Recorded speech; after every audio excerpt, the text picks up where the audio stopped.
Hi there, and welcome back to the CKM Red Rugby League channel. You will notice that I do have a special guest with me today. She is an England International Woman of Steel nominee, made her debut at the Nines. Of course, it is Castleford star Kelsey Gentles. How are you doing? I'm good. How are you? Yeah, I'm very good. Cheers. How's your shoulder? Yeah, it's much better. It's getting much better. This week is like the first week I'm not having to wear a sling. I'm 5 weeks post-op now, and it's feeling a lot better. At first, it was real painful, but now I'm flying through my rehab. I'm feeling really good about it. No, that's good news then. Of course, like with the break and COVID laying everything off, it meant that you can get your shoulder right and sorted, ready for next season. Because I mean, 2020 is kind of a write-off for everyone involved now. Yeah, definitely. And when I came back and I had the shoulder injury, I felt really like deflated after the year I'd had in 2019. And just with all this COVID stuff, it might have been a bit of a blessing in disguise for me because I had a bit of FOMO, like I didn't want to miss the season, and I felt like, oh, I just don't want to have this operation halfway through the season and miss like really important playing time with the World Cup coming up. Like it's really important to keep playing and stuff, always be like improving on my skills and things like that. So the fact that there's been no season, even though it's really disappointing for us, and I'm sure like the girls are real disappointed. I'm disappointed even though I'm not playing. It's real disappointing, but like I say, it's a blessing in disguise. I've obviously had what I needed fixed in my shoulder, and that'll only make me better next year coming up to World Cup. Yeah, and of course it's not just held your on-field progress back as well, your off-field, because obviously no women's roundup and you getting your spot on our league. How did that come about? Yeah, well, when I went on the second leg of the tour, I went to Papua New Guinea. Jamie Jones Buchanan, he works for Rugby AM, and he was kind of there doing our like documentary part of it and just keeping people at home updated on our progress. And me and him really got along. And when he came home, they needed like a woman they wanted to get like a woman to present that part, and he really liked my energy and how I am, and just like he just thought, oh, Kelsey's like perfect for it. So I went there, had a bit of a trial just to see how I did in front of the camera and stuff, and the RFL really liked it, and that's kind of how I got that spot. And that's what I mean. Like this year's been really disappointing. There were so many things in the works with Rugby and stuff, and I thought like this was going to be such amazing opportunities, and hopefully they'll continue in 2021 next year, and I'll still be able to do all those things that were in the lineup for it. But everything happens for a reason, and this year's a test for everyone, and next year it'll only be better. If anything, it makes you miss all those things you took for granted. Definitely. Yeah, definitely. And there was, like you say, you had so much planned, but it means that everybody starts from the same spot again. I mean, it's not as if anybody's got to jump on you for a World Cup spot now. It's not as if there's people that have got 1,000 hours ahead of you. So it is what it is. Everyone's kind of learning to adapt to it at this point. Fingers crossed, no second lockdown. I feel like I have to constantly remind myself that I am injured, and when I see like people in my position, or see like the other England girls, like they can go to training, and while I can't train, I'm not allowed to go to the training just because of like COVID protocols and things, and that's quite disappointing because you don't want to fall out of the loop really, and you want to still like be as tight knit with the girls and stuff, and I have to remind myself like it's rubbish for everyone. Might be a bit more rubbish for me right now because I had to like take 5 weeks and do nothing, and I think that's the hardest thing when you're injured, to do nothing basically. Like I wasn't allowed to run, wasn't allowed to really do anything, and that's like I think that's the hardest thing. Like this week I've started running and stuff, and I feel so much better anyway. Just being able to run, like it's just little things, I'm only allowed to do little things at the minute, but it's still better than it was. Like sitting around, it's just not for me. I can't sit still. Yeah. One of the things you touched on in there was like the community aspect of being part of a team, and you don't want to feel like, I mean, especially coming from a rugby background myself, it's like when you're out, it's not as if you're completely out of the loop. People still touch base with you, but when you can't be on the field with them, when you can't be passing a ball around, you do feel a little bit dejected and off to the side. Yeah, and being injured is hard, like you say, when you can't be on the pitch and stuff, you kind of feel like you're a bit just like a spare part. But because of COVID, it's like kind of magnified it 10 times worse. Like the girls that are injured, just because of social distancing and they don't want too many people in one area. You can't even attend training. That makes you feel really isolated. So I think just you've literally got to keep thinking positive, keep your mental health in check, because it's so easy to fall into that downward spiral and just feel like, oh, I just feel so rubbish because I'm injured and all of that stuff. But Castleford, it's not too bad because still clashes like a community sport, so it's not as like intense as it is at England. Like, I'm not allowed to attend England, but I've been able to go to Castleford and do my rehab while the girls are training, which is better.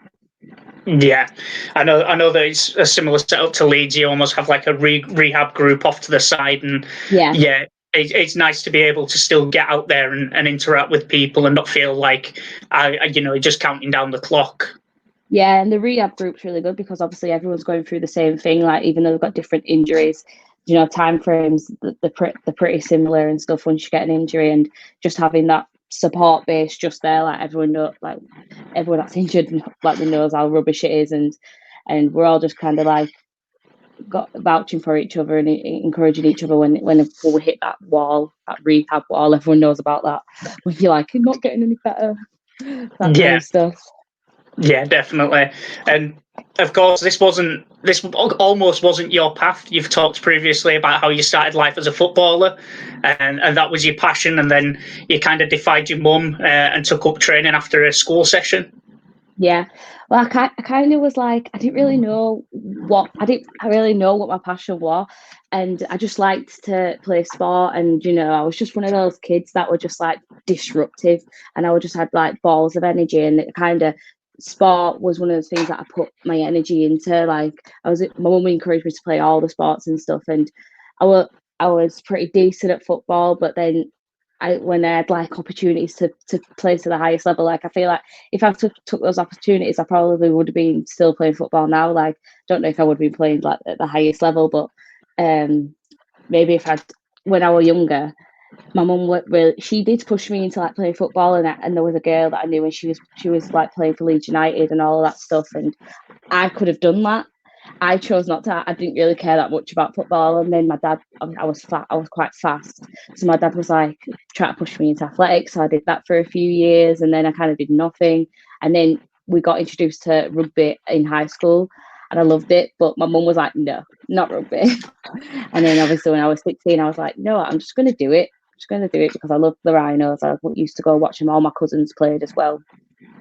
So having that family ties, I think that's what made me like, I was drawn to it, and I just love to wrestle. So that kind of, the two go together, don't they? It's a rough sport. Yeah, definitely. I loved it. Yeah, there's always something that plays on my mind because there's kind of this thought process of the greatest rugby league players have never picked up a rugby ball. It seems like a very similar story to yours, and in fact that if it wasn't maybe from the fact that you were from Leeds, which is quite a big rugby league town, a big rugby league city, even if you were from somewhere like London or further south, like the likelihood is that you probably never picked up a ball and you'd have stuck with football. Yeah, definitely. I feel like because Leeds is a real rugby city, and it's everywhere, and the Rhinos, everyone loves the Rhinos in Leeds, like get behind the boys and everything. So I think if my family didn't play, I probably would just like enjoy watching, and it would because I was constantly like exposed to it in a way and being part of it, and that's why I was like, I don't really want to play football. And to be honest, why I wanted to play football is because my brothers played, and my one brother just played football, and then my other brother, he played football and rugby, and that's why I wanted to play, because I'd watched him play rugby, and he didn't stick at it. He like preferred football, whereas I preferred rugby once I got a taste of it. It's just totally different, but I really wanted to play for the same club my brother played for. So even though my first ever training session, it wasn't even with East Leeds, it was just at Huntsett Warriors because they didn't have a team at the time. And then after like 2 rugby sessions, East Leeds like had trials, and I really wanted to play for them. So then I just stayed with them, and I was part of like the OG team and all of that stuff.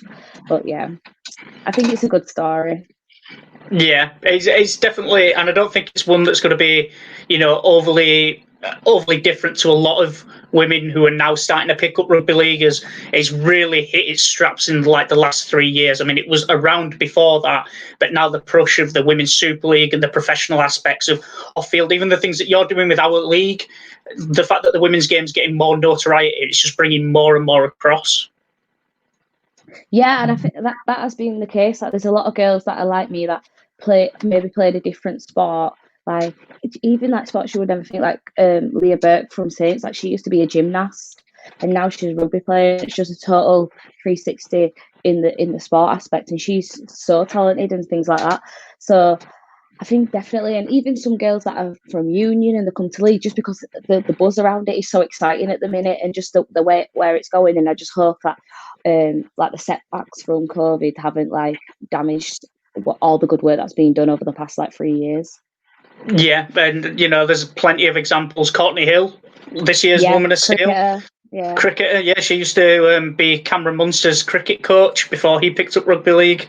So she loves throwing a few stories about him around. Even a few of the new girls at Castleford this year. I was excited to see. I've completely forgotten the name now. Is it Holly Dodd? Holly Dodd, yeah.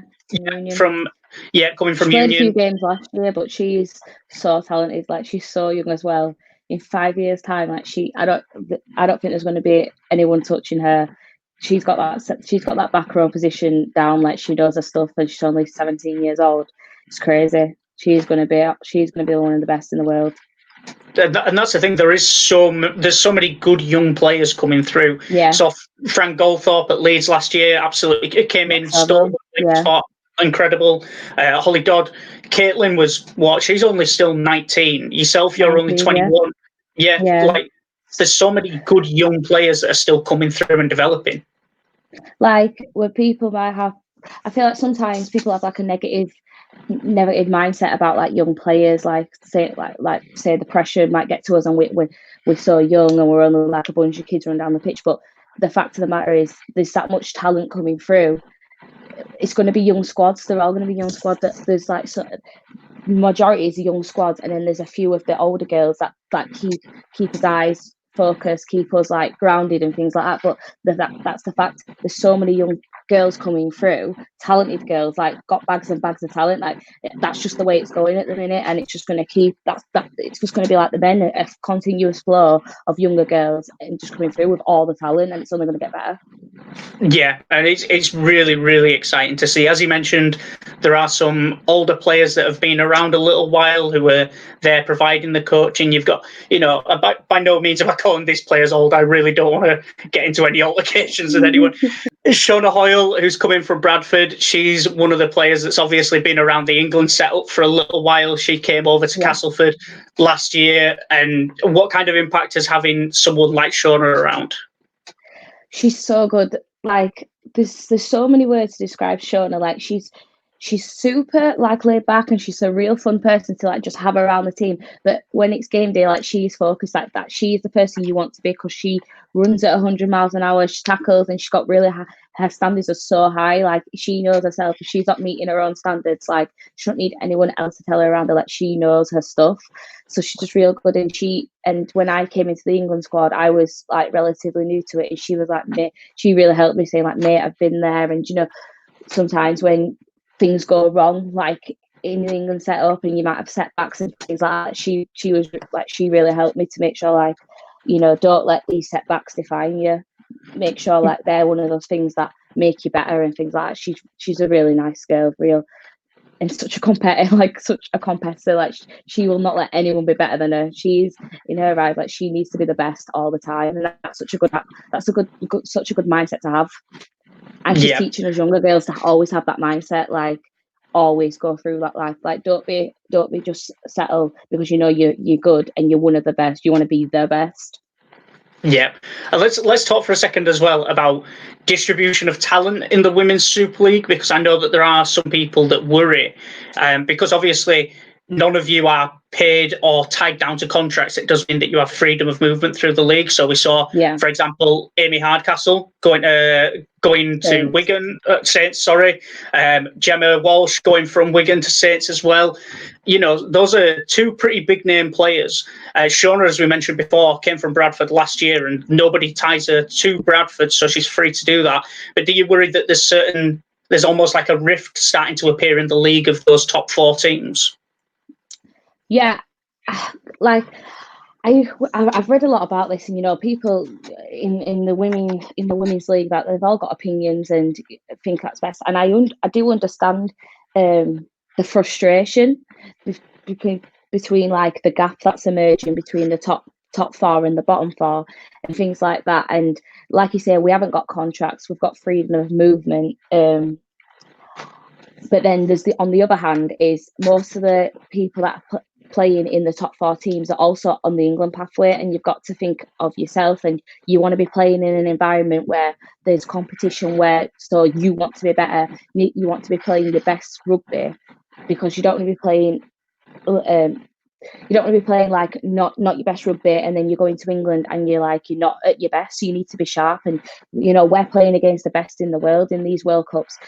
Australia, New Zealand, like they are, Papua New Guinea, every single team we play against, like they are coming at us hard and fast, and you've got to be on your game. And you know, I do understand, like, you know, there should be, I saw somebody wrote an article about, you know, you should have 5 England internationals maximum in each team to distribute it, but like, while there's no contracts and you're not being paid to play, and you know, you've got no affiliation, you're not going to want to move. If you're like, for example, I've been at Castleford since I was 16 years old. I'm not going to then want to go play for I wouldn't want to go play for Saints or play for York or play for Wakefield unless there was something in it for me, because I want to be playing my best rugby. And at the minute, like last year was my best year rugby. Like Castleford, with all the coaches, they've moulded me into a good player, and I've still got improvements to make. I'm nowhere near the finished article, so it's like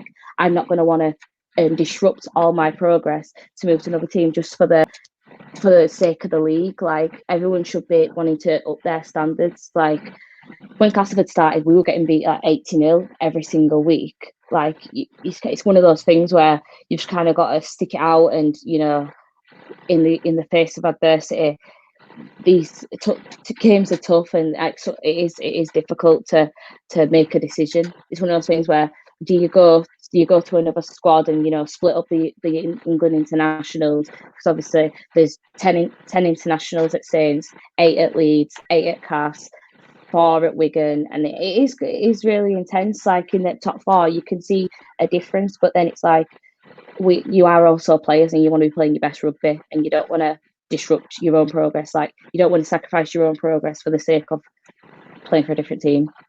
And that's the thing as well. As an outside back, there's a lot of influence on things about and a lot of onus on attack. And, you know, and if you're defending all the time because you've not got players around you who can defend as well as teams at like Castleford, Wigan, Leeds, Saints, then you don't get to showcase that talent, which means that likely you fall down the pecking order when it comes to England selection. Yeah. So I see arguments to and for it, and it's like, for example, at Castleford, with the vast inflow of top quality players that have come in, it's seen a lot of players be redistributed out to Featherstone. So Featherstone, who were getting smashed 80-0 last season, running teams like, I think when Leeds played them, I think it was something like 28-16, which was a massive difference from the squad that had played last year. We were beating Saints at the end of the first half, so it's one of those where, like, we have a lot of talent at Castleford, and quite a lot of girls, like Katie Hepworth, England International, was our first England International. She's playing for Featherstone now, and that's good. Our first S&C coach, Anna, she's a real good coach. She knows her stuff. Like, she's working at Featherstone now, and that's only going to make them better. Like when she went to Fev, I was excited for this year to see what Fev would be like, because some decent S&C, like, they are good players.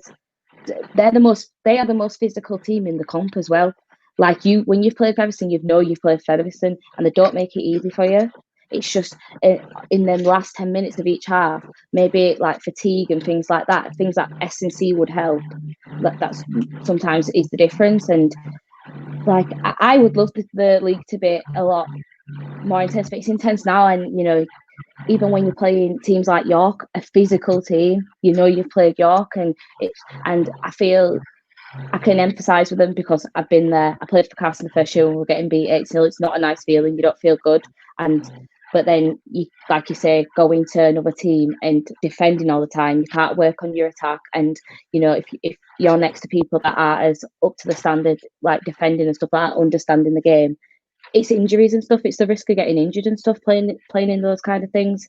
There's so many risks, but there is for and against, like you say. Like, I do understand both sides of the argument, but who's going to be the person to be like, right, I'll leave and make the sacrifice? Like, I don't think any of the girls would do that without like some serious bonuses like to it. Like, there's got to be advantages to it. Yeah, the only way I could see that potentially working is if Women's Super League did what the NRL have done, where they say, right, okay, we're going to pick a top 20, we're going to give those top 20 players contracts, and we're going to redistribute it to teams across the league. And your job is to bring the standard up. And it'd be almost like a mini franchise. And do you know what? I wouldn't be dead against seeing it. I absolutely wouldn't. It'd be probably pretty good to see. But then again, like you said, there's got to be some sort of return for yourselves, because you risk a lot on the field, but you also risk a substantial amount more off the field, because you've got lives away from the game. If a professional player picks up an injury, does their ACL or breaks a leg or an arm or anything like that, they're covered by vast amounts of insurance, physio. Rugby League's their full-time job, no worries. You break something or are out long-term injured, it means that it puts your work life on hold as well, and all those things. That's what it is now. Like, I'm injured, so I'm not working at the minute, and that's something that I had to work more so that I could compensate for the fact that I was going to be off work, just to be able to pay my bills and everything.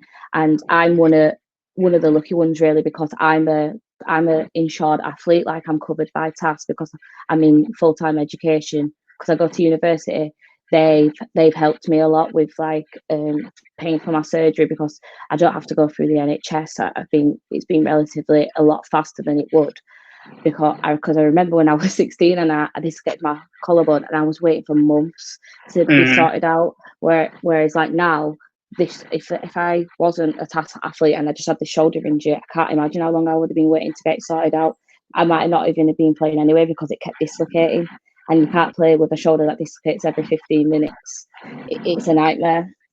But yeah, that's what I mean. There's so many more sacrifices, and just the injury element of it brings so much stress and anxiety, and it's just like, it's literally just it's a lot to think about. When we're not professional athletes, and we're under no illusion of that. We've tried to play to our best, and we try to play to a level that encourages people to take us more seriously. Like playing at a level, like, you don't think people deserve to have some advantages. Like, hopefully in the next 5 years there'll be something in a form of payment, because these women are giving up an awful lot of their lives for a hobby. Yeah, and even when you're wearing your England shirt now, even when you get an England call up, you actually have to go to work and book holiday days. You go, excuse me, can I take 2 weeks off, please? I need to go represent my country. Yeah, literally. And some employers are better and more understanding than others. Like my employer, my old job was not good at all. Like, I had to quit my job to go away with Castleford to play in France when we played the Catalan girls, and I asked for a couple of days off, and he said no. Like, I already give you every other Saturday off for England training, you're not doing it. So then I quit my job, and they're the sacrifices that we have to make, and it's simple as that. Like, my new job now, he was really understanding when I said, like, I'm picked to play for England. Like, you feel a bit uncomfortable saying, like, oh, I need 10 days off, and then I'll come back to work for a week, and then I need another 3 weeks off to go on 2 tours. And that was hard, like some people getting the time off. But luckily my manager was pretty lenient with me and stuff. But that's why you have to kind of go above and beyond when you are working, just so that you can kind of make them more likely to do things for you when you need the time off to go on international duty.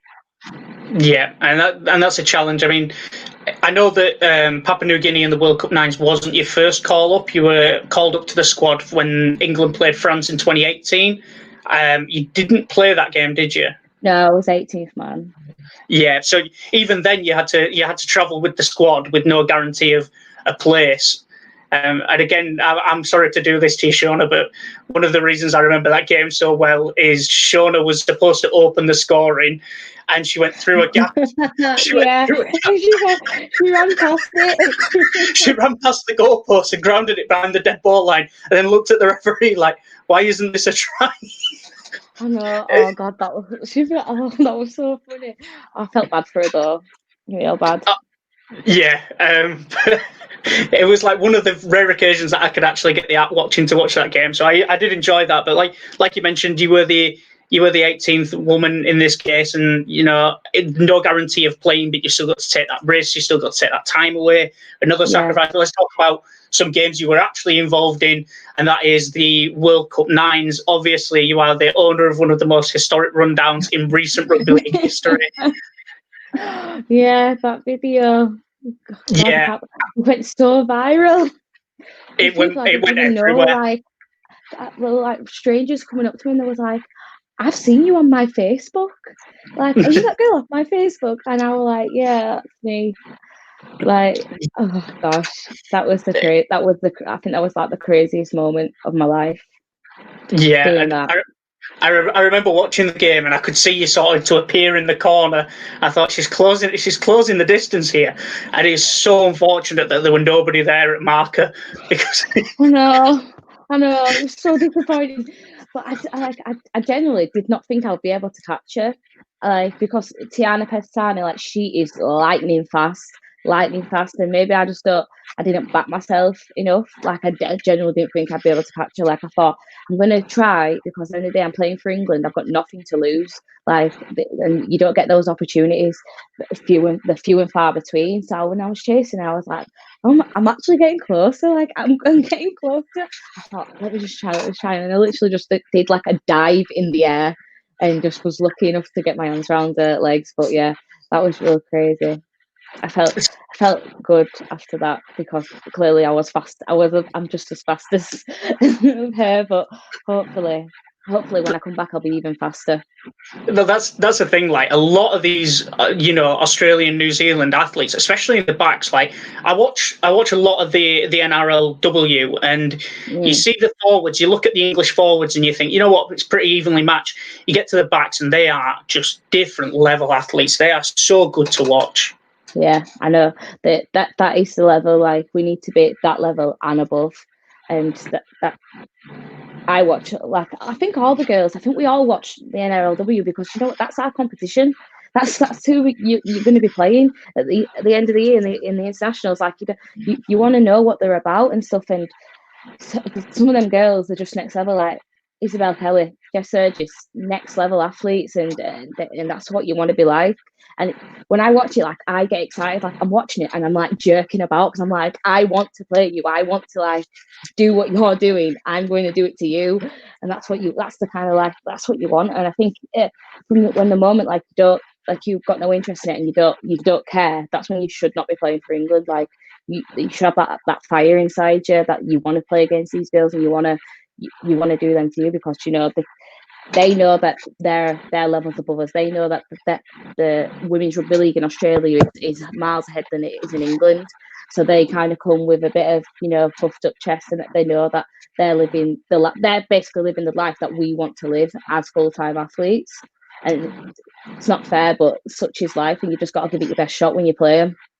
Yeah, and we'll come back to the rundown, because I mean, I'm pretty sure that every interview that you've ever done and every podcast you've ever done since that rundown, every question has been about. There's been at least a couple of questions in there. Do you almost start to worry that almost becomes your legacy, like that becomes your next level? As right, I need to do something more so people get off that subject.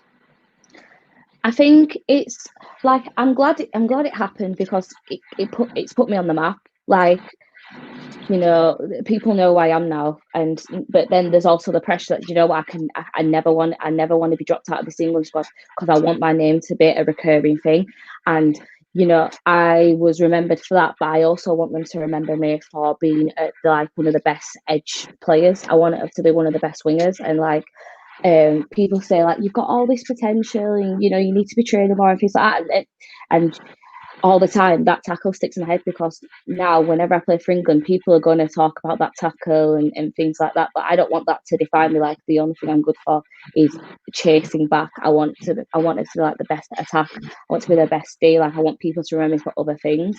I just want to be remembered for being one of like the best England players, one of the best ones come through the ranks. I want the people to come after me to be like, oh, I want to be like Kelsey. Like Kelsey did all these amazing things.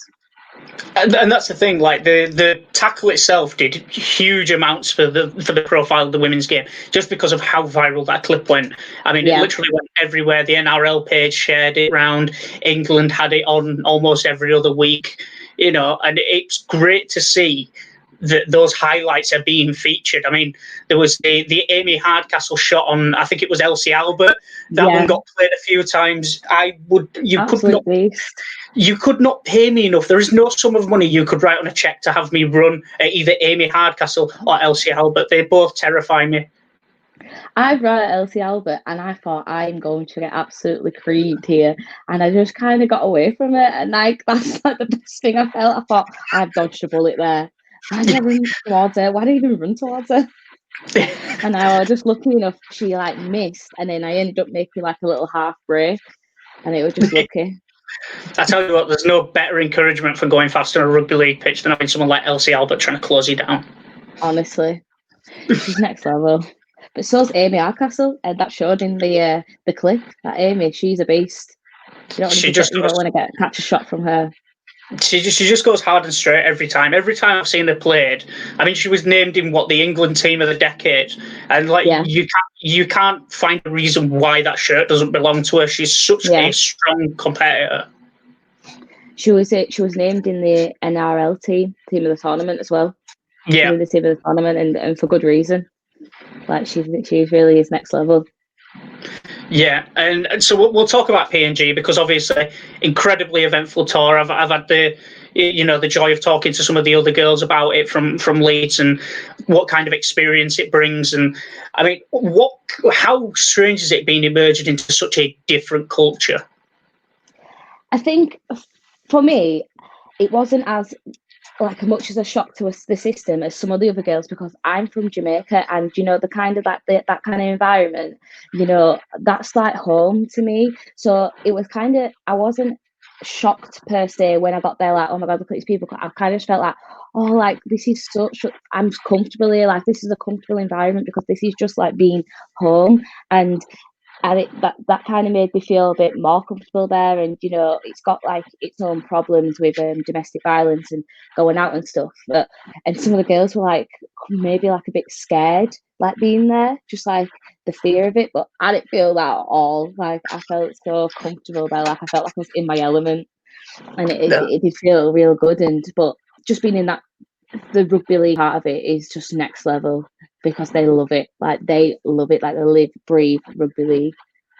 Yeah, and you've stolen my next segue there. My next segue was going to be talking about your Jamaican heritage, and you've talked very much about your community ties and your roots back to Jamaica and how important that is to you.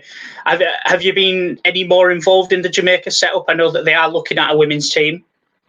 Yeah, they're looking at a women's team, and right now they kind of want me. They've expressed that they're interested in me playing in the union team, and maybe possibly playing in the Commonwealth Games and all of that. But my heart is with league, and that's what it is. I haven't played union, but these kind of opportunities, the few and far between, and it is going to be one of them, like weighing up the pros and cons. But right now, I'm just sat on the World Cup, and those things will come afterwards. Yeah, I hope we get a league team together, but it's one of them where, like, if I play too many matches for the England side, I won't be able to play for Jamaica anyway.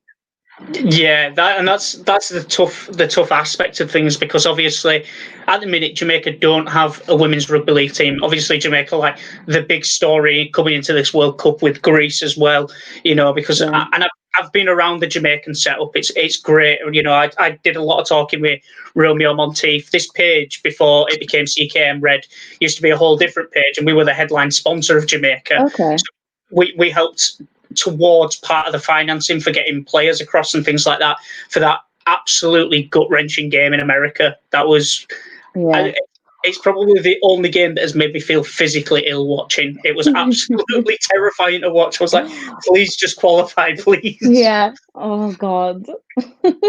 I can imagine. Like, I would love to be part of like, even if I don't play for him, I'd definitely go over there and, just be in the community, encouraging it to get, so they could get a team together anyway. Like, it's 50% of me at the end of the day, and I want to do my best to get over there. And Alex Simmons was talking about getting a few of the Jamaican girls that play in the Super League going over there and going into the schools and just try to get, like, the women's, try to get a team together. Even if, like, we don't play for it, we can still encourage it. We can still do our bit, and I will always do that. I will always do my bit and things like that. Yeah, and coming back to what we said right at the beginning, there's a good chance that there is a world-class, maybe even more world-class athletes out there. I mean, there's no doubt they're athletes, but rugby league players, I mean, I've seen some of the videos and some of the clips of some of the boys that have come across and played, and some of the boys playing the domestic competition. And it'd be great to see some Jamaican women as well getting on board with that. 100%, and there is definitely some world-class athletes in Jamaica.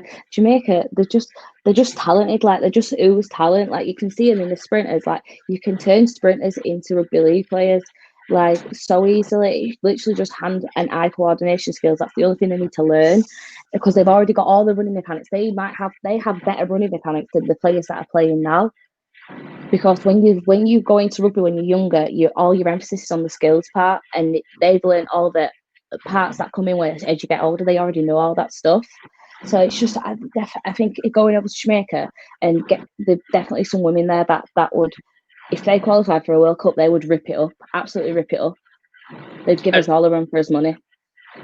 Yeah, and I tell you what, it'd be so exciting to see, because there's so many, the game's expanded in so many different areas, and the women's expansion in the UK is particularly incredibly exciting. And I'd like to see maybe the RFL move away from some of those Super League clubs and try and focus on building up some clubs down south, maybe getting a London side involved, and making the Women's Super League, moving away from almost that M62 corridor recurring rugby league meme. Yeah, definitely. And I think London should definitely have a team. Like, they need, like, I think it's so important that London should have a team.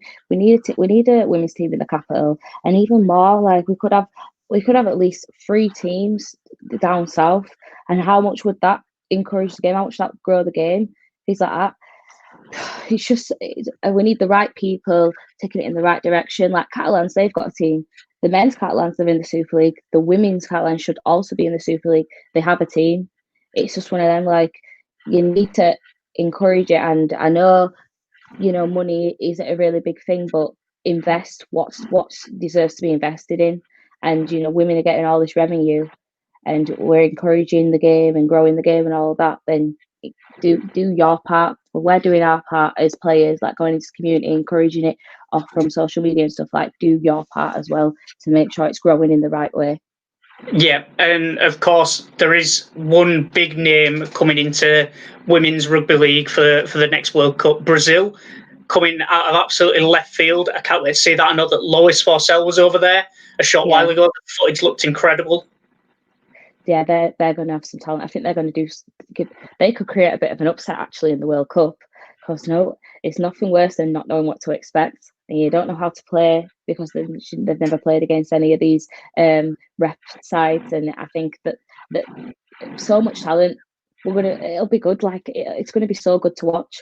Like, people should be coming to watch these teams coming into the World Cup, because they're going to start being recurring names. And imagine Brazil just doing bits in the World Cup. It'd be amazing to watch. Well, that's the thing. When there's zero expectations of you, you can perform however you like. Like if you turn up and you don't play well, people go, "It's your first time. Don't worry about it. You'll learn." If you turn up and absolutely kill it, people go, "Okay, there's a lot of talent there. We should definitely be putting some money into that." Yeah, 100%. I think that's going into the World Cup, like the Aussies and New Zealand, the front runners, and everyone expects them to play well because they're such high class athletes, and everyone else's kind of expectations aren't as high. But I feel like going into this World Cup, like us England girls, we want to prove a point, and we want to prove that, you know, we might not be the finished article, but we're good enough to believe in, and we're good enough to invest in, and things like that. And you know, if you keep on investing things, like our talent pool is only going to get bigger, and we're only going to get better, and it won't be long till we're right next to them Aussies and Kiwis. That's the thing. Like the women have a real opportunity to close the gap because the men seem to allow this weird drift in the competition for a long time, whereas the women, it seems to be whatever the Australians do, the women go out and match it. Yeah, I think maybe because we're women and we're just so competitive, and we don't like none of us girls, like, it was the worst when we went to the nines, and you know, we'd never played nines before, and you know, there wasn't any expectations for us to do well, but we have our own standards, and we wanted to compete more, and we didn't, and that's a hard pill to swallow coming back. But then we kind of had to dust ourselves off because we was going to PNG, and we had a totally different thing to do. And I think we haven't really had that opportunity to see where we are compared to them, because we was meant to play them this year, and then obviously all the internationals got cancelled, and so it's kind of, we'll be going into the World Cup with a little bit of a blindfold, but we know how them girls play. We watch the NRLW, and we know that everyone from 1 to 13 has got to be on top of their game every single game. Like, there's no let off. Yeah, and I'll tell you what, people won't understand how tightly packed that schedule was either. Because, I mean, the grand final was played, and literally within 2 hours, it was played on a Friday to make sure that you guys could go get your flight in time. So literally the trophy ceremony was done, there was a bit of food in the bar afterwards, and then about half the players in that bar cleared out because they had to be on a flight to get to Australia. Yeah, I only got like 30 minutes to say goodbye to my family, and then I was like, bye, Mum. Oh God! I literally came off. I got changed. I tried to get changed as fast as I could, so I get more time to see my mum and dad. And literally was with them for like 30 minutes. Ate my food, and then Jane was like ushering us out, like, "We need to leave. We need to leave." So I was like, "Oh, okay, bye, Mum." We'll see you when we get back. And I was like, "I'll call you when I get to Australia." I mean, Australia looked absolutely fantastic, and it looked like it was so tightly packed as well. I mean, it didn't look like, oh, here's the men, here's the women. It was like, here's the England teams. Yeah, and when we were playing in the tournament, like they were really, the boys were really friendly, and we got to talk to them. Like, when we're not allowed to spend too much time with them because we're not allowed to distract them, but you know, they distract us. They're the destructive ones, not us. But we're on our game. But they are really friendly, the boys. They're really sound, and you know, it's good when we do get together and we get to hang out, because it makes you feel like one collective team. We're the England team, and that's definitely, it's really good. We need more of that. Yeah, and I think we'll close on a more serious point. Obviously, 2020's brought out a little bit of adversity and brought a bit of a divide as well in the rugby league community. I know that there was one player who had a bit of an indignation online after he took a bit of a pop shot, and Jermaine McGilvery actually called him out. Do you think that? Yeah, do you think that there is still quite a racial divide in rugby league, or do you think that it's more just so online than anything else? Oh, that's an interesting one. No, there definitely is a divide. Like, it's a hard conversation to have, and it's hard to talk about, because you don't want to essentially rub people the wrong way, because it only takes to do one thing wrong and you're blacklisted, and no one's going to give you the opportunities, even if you're the most talented person in the world. So you have to really be careful how you go about things and how you portray yourself on social media. But from what I've been experiencing is, you know, with everything been going on with the Black Lives Matter, people are confusing the message with whatever's been going on with how people have dealt with certain things, what the messages they've said. Nobody's saying that, you know, anyone else's life doesn't matter. It's just that, you know, Black people have a lot of struggles, and just even me personally, like my dad's always told me, you know, if you really want to be the best, like I told my dad, I just really want to play for England, like I just really want to play for England. And he was like, well, you need to know that you're gonna have to work 10 times harder to get a shirt over a girl that's doing half as much as you in the league. And it's a hard pill to swallow, but it's one of them. And you've got to be strong. And social media, it's a horrible thing, because it's horrible, but then it's good because it gets the message out. But then it's such an easy platform for people to be horrible. Like the guy that was saying those things on social media, and Jermaine's called him out. And me and Jermaine, we have spoke about this like a couple of times. And whenever any idiot says anything on social media, whether it's when it's to me, like he's like one of my fastest supporter. Like he's always there backing me up, and that's real good to have. Like it's good that you've got people have your back. We've all got to have each other's back, and nobody's saying that white lives don't matter. We're just saying like our lives matter just as much. And you know, I'm mixed race, and I've got people on both sides of the fence. Like it's one of them. Like don't. And after everything kicked off, I wrote a status on Facebook saying that if you really don't think Black Lives Matter, please do not support me. Do not follow me any of my stuff. Like I don't want any negative energy. And I think about 400 people like unfollowed me off my Facebook. So I thought like I won't miss you. Like I will not miss you. Like I do not need that negative energy in my life. And you don't want to be with people that thinking you're less, like you mean less and you're valued less because of your colour of your skin.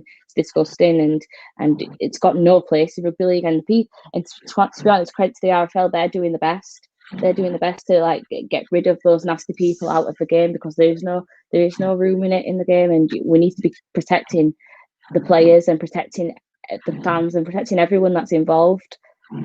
Yeah, and you touched on social media there, and social media is such a difficult one. I firmly believe that if I wasn't doing what I'm doing now, I probably wouldn't be on social media at all. Yeah. Just simply because the problem with social media is your immediate instinct when you see injustice is to call something out.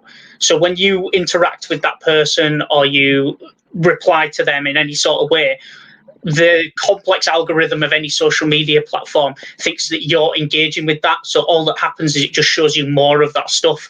So in the end, all it does is it just keeps on promoting more negativity towards you. And that's not how it was ever set up. It's just how it's become, because people now are more vocal in their ways. They see injustice, they want to call it out, and rightly so. And, you know, it's not a case of ignore it and it'll go away, but it's a case of social media needs to be more careful in exercising what free speech is versus hate speech in a ungoverned space, because the difference between free speech and hate speech is free speech is I can say this because I have the liberty to. I can say this because I'm allowed. I can say it. Hate speech is saying I'm going to say this regardless of whether this impacts somebody in a negative way or not. And that's what people don't seem to understand on that.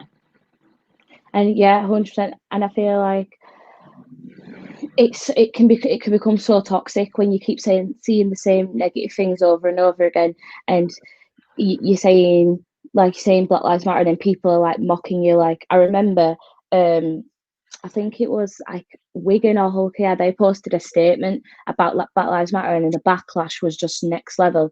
And that I think that was one of the worst. That's one of the worst things that have happened to me like all year, because just reading those comments, and it's one of those things that you know it's going to hurt you to read them, but you can't not read them. And once you've read them, they stay in your mind.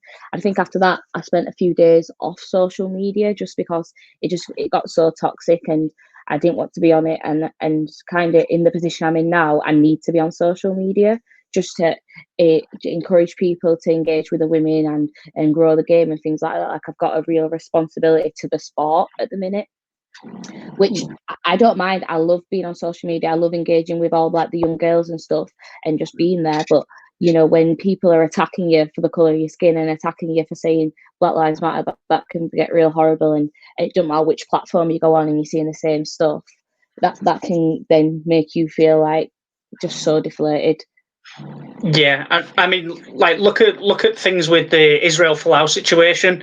The story off the back of that was never every player bar one takes a knee in support of Black Lives Matter. It was Israel Folau refuses to kneel to BLM, and it was everybody. You then immediately you've created a divide with a sensationalist headline, and that's a huge problem. That's a huge problem. It's sensationalist media. They're just trying to add fuel to the fire, and then it kind of puts us in an isolated spot because everyone's saying like, a Black Lives Matter, you shouldn't be kneeling, you shouldn't bring politics into the sport and all that stuff. And this isn't anything about like the Black Lives Matter movement in that sense. This is just a message, like just we're going through something as a race and we're trying to make it better and we're trying to make you understand. And it's people get defensive because they're uncomfortable, because they know this is wrong and they know that it shouldn't be happening. And the fact of the matter is you've got to get comfortable with being uncomfortable for things to get better.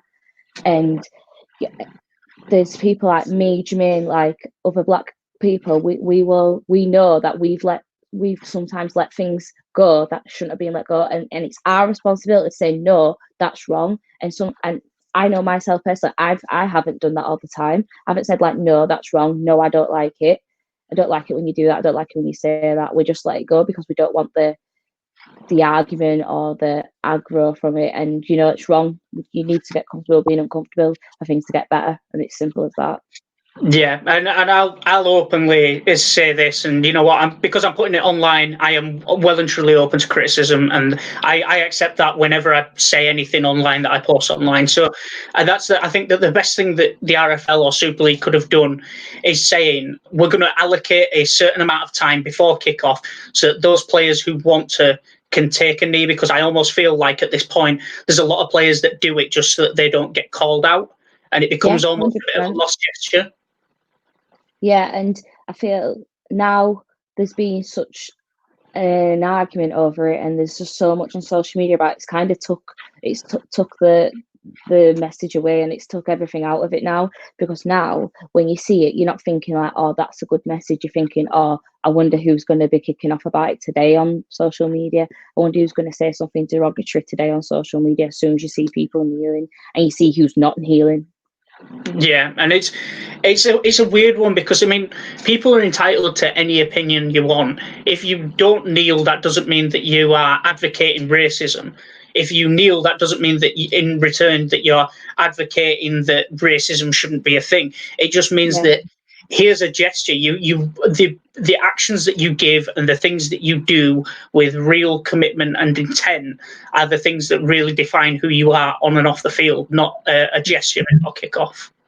Yeah, exactly. And now I don't even know where to go for it, because this has caused such an aggro, and I do feel a bit bad for the RFL, because it's like they don't know what to do. You cannot please everyone, but the fact of the matter is, you know, that there's racists in the sport, and they need removing, and the only way, if anything, all this Black Lives Matter stuff has just exposed all the racists and these people that you just never thought would say anything derogatory, and they're saying all these disrespectful things. It's like, I really didn't expect that from you, and that can be hurtful in itself. But I'm glad it's happened, because I don't want any negative energy, and I don't want people saying like, oh, she only get picked because she's fastest, because she's black, and she only not win because she's black, because she's fast, and all that stuff. And you know, when a few times when I've played, and at the lowest level, but like a couple of times in the higher, like you do something to wind someone up, and the first insult, they're like, oh, you're black, whatever, you're black. That's like, when I'm mad, that's not the first time I come to you, but it just shows like it's like unconscious in people's minds, and that's the thing that's going to be hardest to stamp out. You can get rid of the people that are racist openly. It's the people that are hidden, and that they're the people that cause the most issues. Yeah, and I echo your sentiments exactly. I don't think that the RFL and Super League now are in a position where they know what to do, because if they drop the knee now and they say we're not doing it anymore, then it's like all these people have won. It's like everyone that called for it, they've won. That's the end of it. You know, anti-BLM has won, or whatever this movement is.